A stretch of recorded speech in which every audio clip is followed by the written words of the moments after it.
এবার সরকার বিরোধী বিক্ষোভে উত্তাল ককেশাস অঞ্চলের দেশ জর্জিয়া। ভোটে কারচুপি ও ইউরোপীয় ইউনিয়নে যোগদানের আলোচনায় স্থবিরতার অভিযোগে স্থানীয় সময় শনিবার রাস্তায় নামেন বিক্ষোভকারীরা। দেশটির স্থানীয় নির্বাচনের দিনে বিরোধী দলের একটি বড় অংশ ভোট বর্জন করে বিক্ষোভে অংশ নেয়। এ সময় বিক্ষুব্ধরা জোরপূর্বক প্রেসিডেন্টের ভবনের দিকে যেতে চাইলে তাদের ছত্রভঙ্গ করতে জলকামান ও পিপার স্প্রে ব্যবহার করে পুলিশ। এতে দুপক্ষের মধ্যে ধাওয়া পাল্টা ধাওয়ার ঘটনাও ঘটে। সময় বেশ কয়েকজনকে আটকও করা হয়।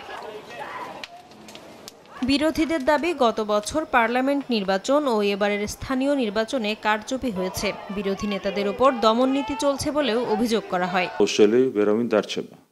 এদিকে সরকার বিরোধী বিক্ষোভকারীদের বিরুদ্ধে কঠোর ব্যবস্থা নেওয়ার হুঁশিয়ারি দিয়েছেন জর্জিয়ার প্রধানমন্ত্রী। ইউরোপীয় ইউনিয়নের বিরুদ্ধে জর্জিয়ার রাজনীতিতে হস্তক্ষেপেরও অভিযোগ করেন তিনি। সরকার পতনের উদ্দেশ্যেই বিক্ষোভকারীরা প্রেসিডেন্ট প্রাসাদে জোরপূর্বক প্রবেশের চেষ্টা করছে বলেও দাবি তার।